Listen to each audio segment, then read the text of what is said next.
Merci. Madame Grandjean. Merci Madame la Présidente pour cette présentation de ce rapport concernant la place des parlements nationaux dans la prise de décision à l'échelle européenne. Après le Brexit en 2017 ou encore les élections italiennes de 2018 qui témoignent d'un malaise chez une partie des citoyens européens envers l'Union européenne, qui est fréquemment décrite comme lointaine, bureaucratique, voire même antidémocratique par certains. Pour lutter contre ce désenchantement, la 58e réunion de la conférence des organes spécialisés dans les affaires communautaires, qui s'est tenue en novembre 2017, a insisté sur l'importance de renforcer la participation des parlements nationaux dans la prise de décision et la diffusion d'informations sur les questions européennes. Cette ambition s'inscrit dans les pas du traité de Lisbonne, qui faisait la promotion du rôle des parlements nationaux au sein de l'Union pour une prise de décision plus proche des citoyens. Lors de cette réunion, il a été acté que des progrès ont été réalisés, notamment avec la création au sein des parlements nationaux de groupes de travail et de commissions spécialisées sur les questions européennes. Et ça rejoint évidemment ce que vous avez dit.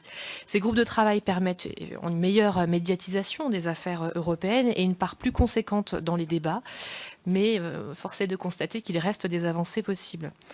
Ainsi, le rapport annuel du Parlement européen de 2017 sur les relations avec les parlements nationaux propose plusieurs pistes d'amélioration, notamment l'augmentation du nombre de séances plénières sur les questions européennes, et vous l'avez indiqué. L'objectif étant de donner plus de visibilité aux enjeux européens et de renseigner les citoyens sur le positionnement des différents partis. La France a, depuis l'élection de 2017, l'ambition de donner un nouvel élan à la construction européenne. Il est donc logique et même nécessaire que l'Assemblée nationale soutienne ce mouvement. Il faut ainsi réfléchir, et je pense que cette commission est le cadre adapté, à des moyens et des actions à mettre en place ici même pour soutenir cette initiative et placer l'Assemblée nationale à l'avant-garde des parlements nationaux sur les questions européennes.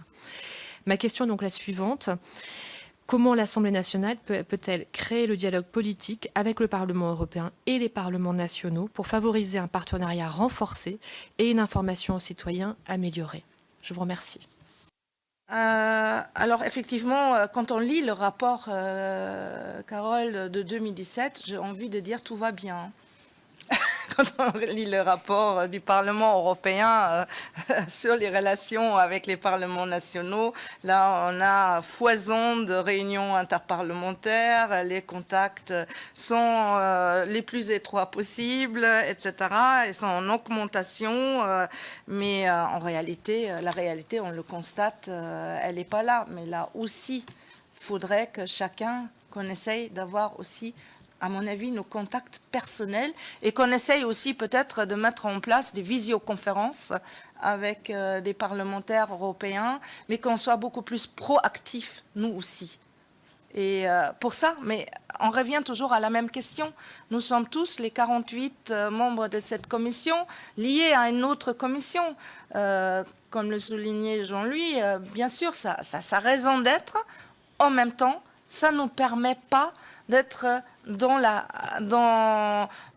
d'agir, d'être dans le proactif. Ça veut dire qu'on réagit quelque part, mais on n'agit pas. Parce que, tout simplement, on n'a pas le temps.